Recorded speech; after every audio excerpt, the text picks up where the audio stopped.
Hi everyone, it's Sandy, and today I'm filming the end of the year book tag, which was originally created by Ariel from Ariel Bissett, and I was tagged by Allie from alliewithbooks, so thank you so much Allie for tagging me. I'm very excited to be doing this tag. At the time that I'm filming this video, it's currently December 1st, and it's wild how fast this year has gone by. I am looking forward to the new year, but let's jump into these questions. The first one is, are there any books you started this year that you need to finish? If you've been following my channel for a while now, you might know that I'm not the type of person to DNF a bunch of books. However, every now and then that does happen, and I feel like it's more likely to happen when I'm listening to an audiobook rather than reading a physical book. The first book that immediately comes to mind is Sorcery of Thorns by Margaret Robertson. I haven't really talked about this on my channel at all because sometimes when I DNF a book, I forget to indicate that on Goodreads, and so I just forget to talk about it in my wrap-up videos. This was definitely a book I started sometime in the fall. I started the audiobook for this, and I did get through a good chunk of the book. I think I was like maybe 4 hours into it. Once I was 4 hours into the audiobook, I just hit a point where I don't even know what's going on. I don't know what these characters are doing, so I'm just going to DNF it for now. I do eventually want to pick it up because I have heard really great things about it, and I do think it's a book that I would enjoy, but in the future I would not be picking up the audiobook. I would stick to the physical book. I can't even really describe what this book is about, but I know it follows the main character Elizabeth. I believe the main character is an orphan, and she grew up in this place called the Great Libraries, and in this place there are books that are like called grimoires, and they have the ability to come alive at any certain point. And then one day the main character is wrongfully blamed for this death that occurs,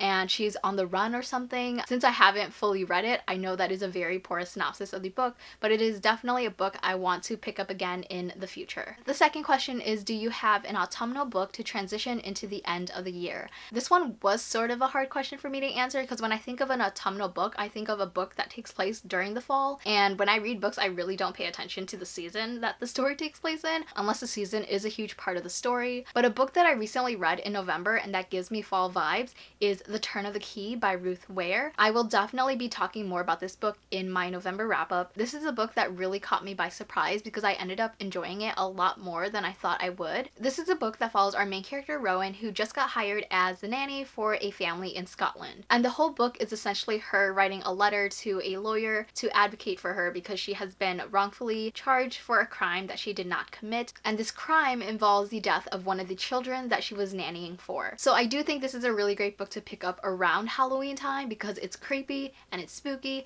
and it's the type of book where you want to just snuggle up in bed while it's freezing cold outside or snowing outside or even raining outside. So as the weather gets colder and as Halloween rolls around, I think this is a really great book to pick up. The third question, is there still a new release that you're waiting for? And I'm not too familiar with the books that are coming out in December, but the only book that I am actually anticipating is Children of Virtue and Vengeance by Tomi Adeyemi. This is a second book to Children of Blood and Bone, and I definitely am super excited for it. It has been a while since I finished the first book, so I definitely think I need to do a reread of the first book before I jump into the sequel. I'm really hoping I'm able to post this video either later today or tomorrow. The book comes out December 3rd, so that's like in a couple of days. The fourth question is, what are 3 books you really want to read before the end of the year? I definitely want to read Ninth House by Leigh Bardugo. This is her first adult book, and I know there are a bunch of trigger warnings for it. I don't know the full trigger warnings list, but I know one of them for sure is sexual assault, so definitely be mindful of that going into this book if you haven't read it yet. There's definitely a lot of hype surrounding this book, and I didn't want to read it right away. I just wanted to give some time for the hype to die down a little bit before I pick it up, and I really didn't know much about this book other than the fact that it follows this main character who goes to Yale, and there's a secret society involved, but I'm also learning that there's magic involved in the story, and I'm really excited to see how all of that plays out. This book sounds really great. I have heard mixed things about it, so I'll definitely be pretty cautious going into it, but it does sound like a book that I will enjoy, and I'm hoping that I end up enjoying it. So if you've read this book, let me know your thoughts in the comments below. The next book that I hope to finish by the end of the year is Wicked Fox by Kat Cho. This is one of the books that I read a first chapter from in my try a chapter tag video, and I really enjoyed what I read so far, even though it was only one chapter, which was probably less than like 10 pages or so. This is a book that takes place in modern day Seoul, and it follows our main character who is a gumiho, which means she's a nine-tailed fox. One day she ends up saving this guy who is being attacked by a goblin, which reveals to this person that she is a nine-tailed fox, which results in her losing her fox speed, and that's something that she needs in order to survive. So the book follows her journey as she's trying to regain her fox speed, but also developing this relationship with this boy. That just sounds amazing, and I'm really looking forward to picking it up soon. And the third book that I want to get to before the end of the year is Girls of Storm and Shadow by Natasha Ngung.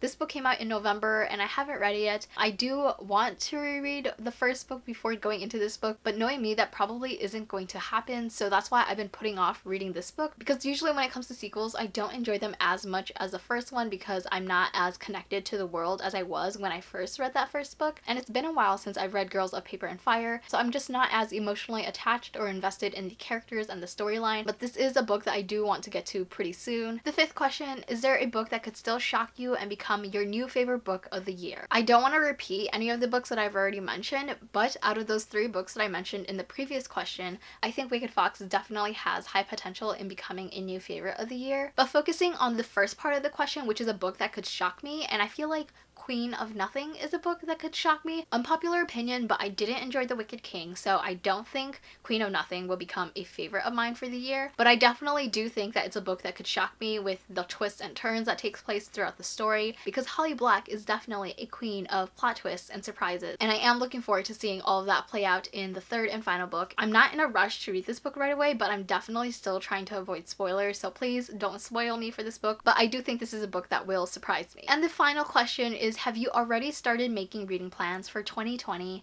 And the answer is no. I don't film a lot of TBR videos on this channel just because I know that I won't stick to them. I'm not the type of person to really plan out what I read. I pick up certain books when I'm in the mood to read them, and that's just how I've always been. I haven't even thought about the books that are coming out in 2020. The only book that I know that I will definitely be reading in 2020 is Chain of Gold by Cassandra Clare. Those are all of the questions for the end of the year book tag. Thank you again to Allie for tagging me. I'm not going to be tagging anyone specifically, but if any of you are watching this and you're interested in doing this tag, then I tag you. Just let me know in the comments and I'll add you to the description box of people that I tag. Thank you so much for watching. I hope you enjoyed this video, and I will see you next time. Bye!